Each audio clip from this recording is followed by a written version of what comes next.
இங்க சக்தியும் ஜனனியும் பாத்தீங்கன்னா ஒரு கெஸ்ட் ஹவுஸ்ல வந்து தங்கி இருக்காங்க. அது மட்டும் இல்லாம அந்த நேரம் பார்த்து வெளியில வந்து கதவு பயங்கரமா வந்து தட்டுற சவுண்ட் வந்து கேக்குறாங்க. இதனால வந்து வீட்ல இருக்கிற ஜனனி வந்து ரொம்பவே அதிகமா பயப்பட ஆரம்பிச்சிடுறாங்க.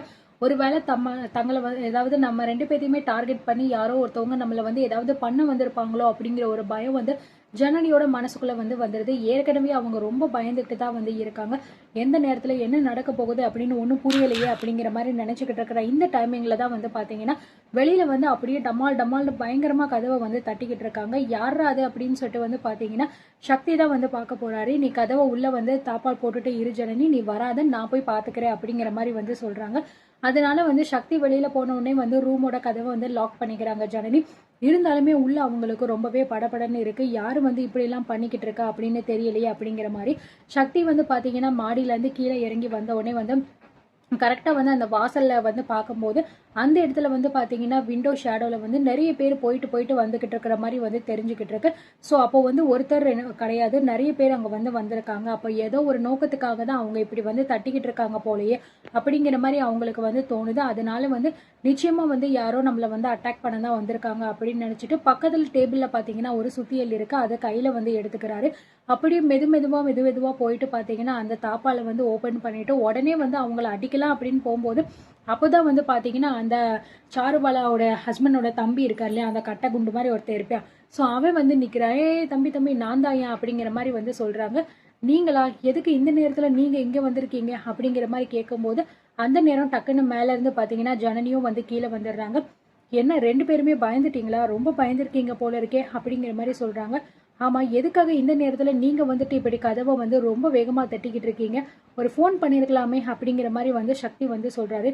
இல்ல, இது ரொம்ப முக்கியமான விஷயம், நீங்க 2 பேரும் இங்க தங்குறது வந்து ரொம்பவே டேஞ்சர் அப்படிங்கிற மாதிரி வந்து எனக்கு ஒரு செய்தி வந்துச்சு. அதனாலதான் உங்களுக்கு உடனே வந்து பாதுகாப்பு கொடுக்கணும் அப்படிங்கறதுக்காக தான் நான் வந்து வேக வேகமா வந்திருக்கேன் அப்படிங்கிற மாதிரி சொல்லிட்டு, டேய், இந்த வீட்டை சுத்தி நீங்க இன்னைக்கு நைட்டு ஃபுல்லா காவல் காக்கணும்டா, இதான் உங்களோட வேலை. இந்த வீட்டை விட்டு எங்கேயுமே போயிடக்கூடாது. அது மட்டும் இல்லாம இந்த வீட்டு வாசலை கூட யாருமே நெருங்கவே கூடாது அப்படிங்கிற மாதிரி வந்து அந்த அடியாள் கிட்ட வந்து அவர் சொல்லிக்கிட்டு இருக்கும்போது ஜனனி வந்து இல்ல இல்ல அதெல்லாம் எங்களுக்கு வேண்டாம், நாங்க பாத்துக்கிறோம், யாருமே இங்க இருக்கக்கூடாது, தயவு செஞ்சு எல்லாருமே போ சொல்லிருங்க அப்படிங்கிற மாதிரி சொல்லும்போது, மாமா இங்க பாருமா, நான் இதை வந்து பண்றது உங்களோட நல்லதுக்காக தான்.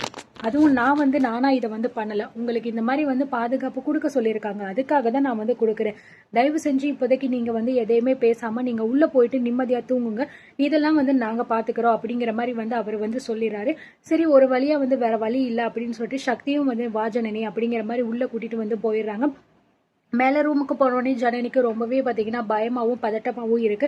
இன்னொரு பக்கம் கன்ஃபியூஷன், யாரு வந்து இந்த மாதிரி வந்து சொல்லியிருப்பாங்க, எதுக்காக இவ திடீர்னு வந்து இத்தனை பேரை கூட்டிட்டு வந்து வந்து நமக்கு வந்து இது பண்ண சொல்லணும், ஒருவேளை நமக்கு வந்து வேற ஏதாவது இதா இருக்குமோ அப்படிங்கிற மாதிரி வந்து நினைச்சிட்டு இருக்காங்க.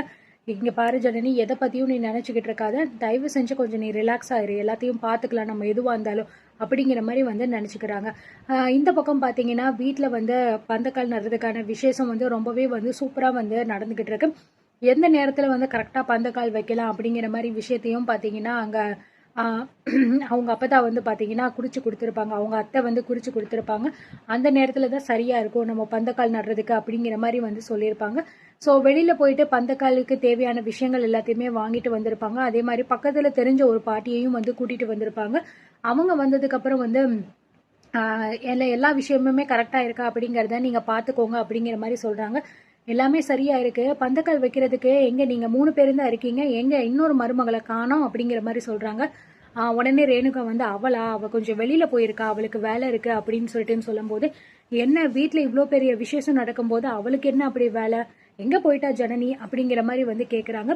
அப்படி வந்து கேட்டுட்டே இருக்கும்போது கதிர் வந்து சொல்றாரு, இங்க பாருங்க, உங்களுக்கு இப்ப என்ன ஜனனி இருந்தாதான் நீங்க இதை பண்ணுவீங்களா, உங்க வேலை என்னமோ அதை மட்டும் நீங்க வந்து பாத்துட்டு போங்களேன் அப்படிங்கிற மாதிரி வந்து சொல்றாங்க.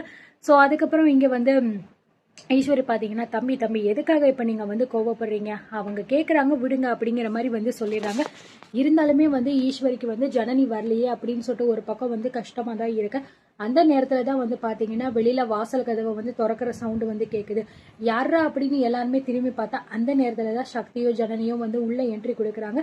சோ அவங்கள பார்த்தோன்னே பாத்தீங்கன்னா பார்கவி ரொம்ப சந்தோஷப்படுறா. அதே மாதிரி நந்தினி ரேணுகா 2 பேருமே வந்து சிரிச்சுக்கிறாங்க. ஈஸ்வரிக்கு பாத்தீங்கன்னா பயங்கரமான சந்தோஷம். என்னதான் ஜனனி மேல வந்து தன்னோட வெறுப்பை காமிச்சாலும் உள்ளுக்குள்ள ஜனனியை ரொம்பவே பிடிச்சதா இருக்கு இன்னும் வரைக்கும். ஸோ அதனால ஜனனி வந்ததை பார்த்தோன்னே வந்து எங்க ஜனனி வராம போயிருவாளோ அப்படின்னு நினைச்ச ஈஸ்வருக்கு இது உண்மையிலேயே ஒரு பெரிய ஹாப்பியான விஷயமா இருக்கும் போல இருக்கு. ரொம்ப சந்தோஷப்பட்டு சிரிக்கிறாங்க.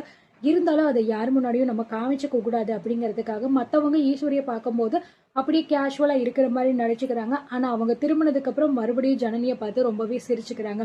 உள்ள வந்து ஜனனி பாத்தீங்க அப்படின்னா கரெக்டா அவங்க கிட்ட பேச வரும்போது கதிர் வந்து தடுத்து நிறுத்திடுறாரு. சக்தி கிட்டே ஜனனி கிட்டே, ஏய் எதுக்காக இப்ப நீங்க இங்க வந்தீங்க? உங்க 2 பேரையும் யாரு இங்க கூப்பிட்டது? என்ன ஏதாவது பிரச்சனை பண்றதுக்காகவே வந்திருக்கீங்களா அப்படிங்கிற மாதிரி கேக்குறாங்க. சக்தி வந்து இங்க பாரு, நாங்க உன்ன பிரச்சனை பண்றதுக்காக வரல, பந்தக்கால் நட்டுறதுக்காக தான் வந்திருக்கோம் அப்படிங்கிற மாதிரி சொல்றாரு. உங்களை யாரு இதுக்கெல்லாம் வந்து கூப்பிட்டா? இப்ப நீங்க வந்தாதான் இதெல்லாம் பண்ண போறோம் அப்படின்னு நாங்க சொன்னோமா? தேவையில்லாம பிரச்சனை பண்றதுக்காக இங்க வந்துட்டு என்ன அது இதுன்னு ஏதாவது உளறிக்கிட்டு இருக்கீங்களா? இப்போ வீட்டை விட்டு ஒழுங்கா வெளியே போறீங்களா இல்லையா அப்படிங்கிற மாதிரி கதிர் வந்து கத்தும் போது உடனே ஈஸ்வரி பாத்தீங்கன்னா, தம்பி இப்போ எதுக்காக நீங்க வந்து இப்படி சத்தம் போடுறீங்க? விடுங்க, அவங்க வந்திருக்காங்க, நல்ல விஷயத்துக்காக தான் வந்திருக்காங்க, பரவாயில்ல இருக்கட்டும் அப்படின்னு சொல்லும்போது, அண்ணே வேண்டாம் அண்ணே, உங்களுக்கு இவங்களை பத்தி தெரியாது, ஏற்கனவே வந்து இவ எப்படிப்பட்ட ஆளுன்னு உங்களுக்கு நல்லா தெரியும். இவளாலதான் அண்ணே வந்து இப்படிப்பட்ட ஒரு விசேஷத்துக்கு வராமையே இருக்காரு. அது மட்டும் இல்லாம இவ இப்ப இங்க வந்திருக்கான்னா சும்மா வந்திருக்க மாட்டா, ஏதாவது பிரச்சனையை இழுத்துட்டு போறதுக்காக தான் வந்திருக்கா அப்படின்னு சொல்லும் போது உடனே வந்து பாத்தீங்கன்னா நந்தினியும் ரேணுகாவும், ஏங்க அவங்க எதுக்காக வந்திருக்காங்கன்னு எங்களுக்கு நல்லாவே தெரியுங்க, நீங்களா எதுக்கு எதாவது ஒன்று சொல்லிக்கிட்டே இருக்கீங்க, பேசாம இருப்பீங்களா அப்படிங்கிற மாதிரி சொல்லும் போது உடனே பாத்தீங்கன்னா ஈஸ்வரியோ, தம்பி நீங்க அமைதியா இருங்க, அதெல்லாம் ஒன்றும் ஆகாது, நல்லபடியா எல்லாமே நடக்கும் அப்படிங்கிற மாதிரி வந்து சொல்லிடுறாங்க. சரி என்ன பண்றது, அவங்க ஈஸ்வரியே சொன்னதுக்கு அப்புறம் நம்ம என்ன வாய வைக்கவா முடியும் அப்படின்னு சொல்லிட்டு கதிரும் பாத்தீங்கன்னா கோவப்பட்டுட்டு வந்து போயிடுறாங்க. இந்த பக்கம் ஜனனி வந்து உள்ள வர்றதை பார்த்து ஈஸ்வரி ரொம்பவே வந்து சந்தோஷப்படுறாங்க.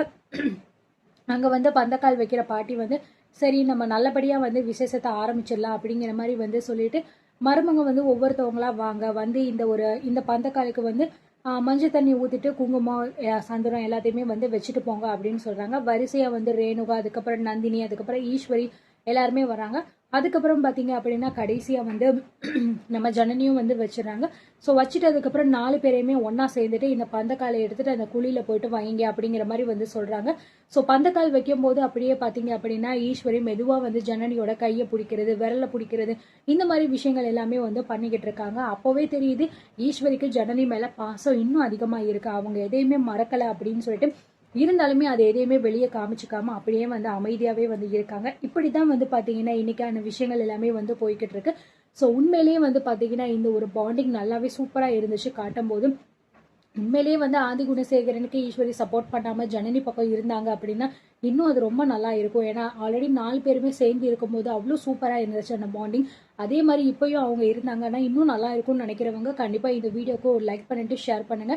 அண்ட் உங்களுக்கு என்ன தோணுது இதை பத்தி அப்படிங்கிறதையும் நீங்க கமெண்ட்ல வந்து சொல்லுங்க. பாய்.